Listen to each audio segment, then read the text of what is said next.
Bueno, les cuento quiénes me acompañan esta noche. Lili Fanny Pérez, ustedes creo que ya lo conocen, lo que ven habitualmente en nuestro programa, es una profesora universitaria de historia. Martín Villagrán San Millán, abogado él, que es experto en historia de la guerra. Y Gregorio Caro Figueroa, Gori para los amigos, historiador, periodista, escritor. Bienvenidos. Bienvenidos. Muchas gracias. Un gusto que hayan venido a compartir este día tan importante para nosotros y, por supuesto, para todos los argentinos. Estamos en una semana hermosa. Hermosa, qué duda cabe. Hemos vivido esta semana el homenaje al general Martín Miguel de Güemes. Nos toca hoy el homenaje a Manuel Belgrano. ¿Y qué significa Manuel Belgrano en nuestra historia? ¿Es tan importante como yo lo había pintado en la presentación o no? Por supuesto, es uno de los más importantes de la historia argentina. Se le debe muchísimo y desde los comienzos, porque el primer cargo que tiene es secretario del consulado cuando todavía era virreinato del Río de la Plata. Y allí manifiesta todas sus inquietudes, sobre todo en el aspecto económico y en el aspecto educativo.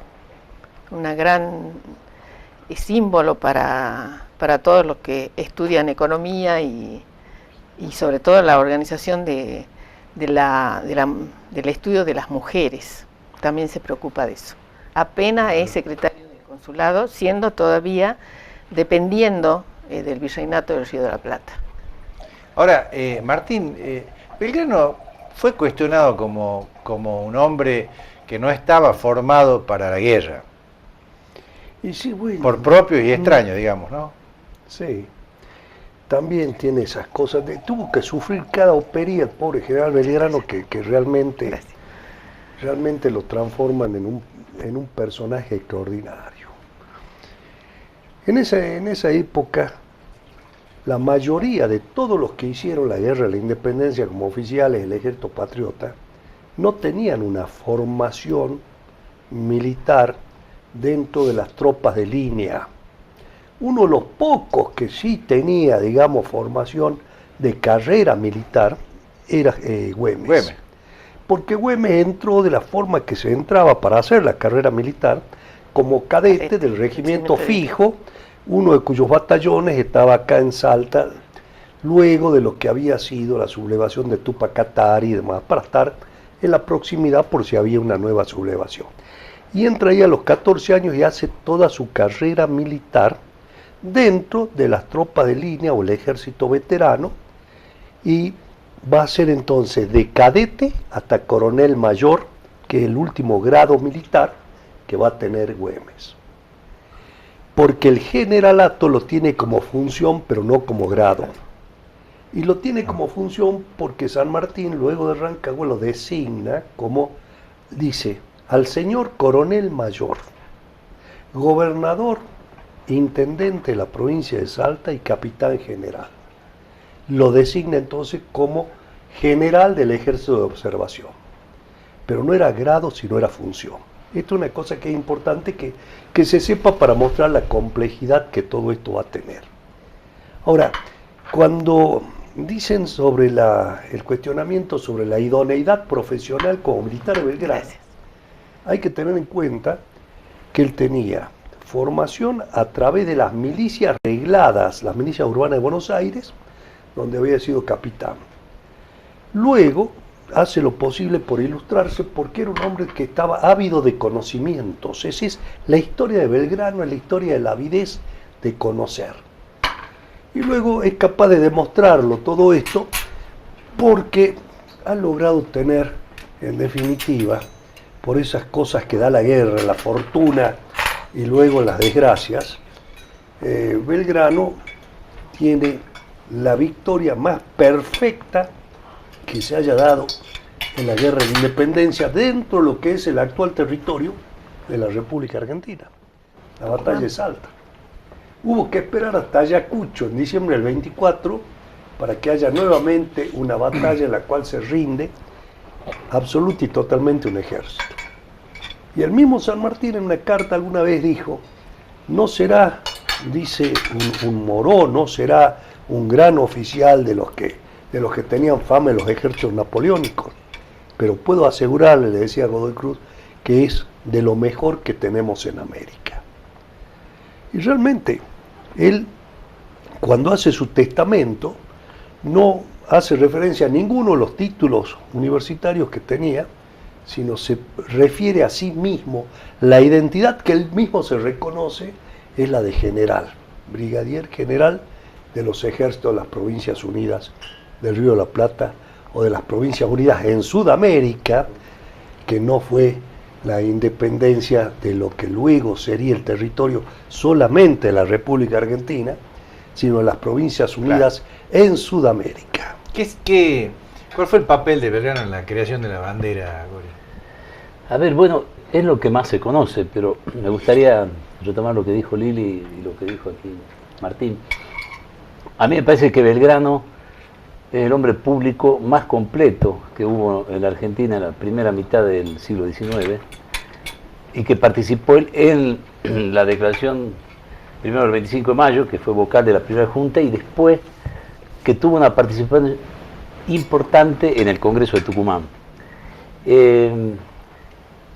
Belgrano es muy completo porque él estudió, primero fue bachiller en leyes en Valladolid, luego obtuvo su título en Salamanca y ahí trabó conocimiento, entre otros, con Pío Tristán, que después fue el general que él derrotó en América, en la batalla de Salta y Tucumán y Salta, en 1812 y 13. Pero Belgrano era un hombre que en ese momento se llamaba ilustrado, era un hombre, como dijo bien Martín, que tenía mucho apetito, mucho interés por el conocimiento. Cuando Belgrano termina su carrera en Derecho, ocurre en Francia la Revolución Francesa.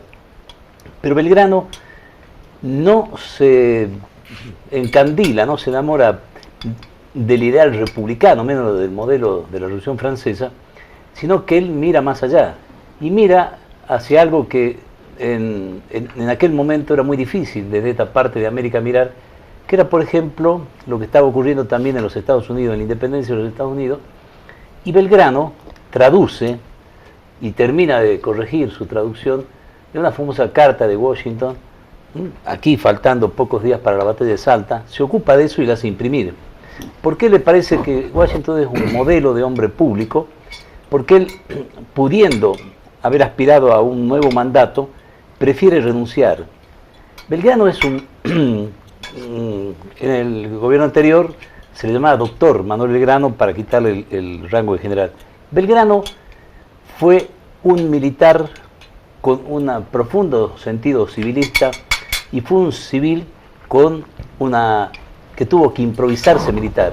Y estoy de acuerdo con lo que dijo Martín Villagrán, porque las dos únicas batallas importantes de toda la guerra de la independencia fue las que ganó el general Belgrano. Es cierto que tuvo después la derrota, es cierto del fracaso en el Paraguay, pero además Belgrano se preocupó por pensar, como lo hizo San Martín, de qué manera había no solamente que organizar y disciplinar un ejército que estaba en construcción, salido de la nada, sino también cómo había que organizar, sentar algunas bases mínimas de instituciones, aunque no hubiera todavía leyes, administración de la justicia, constituciones del país.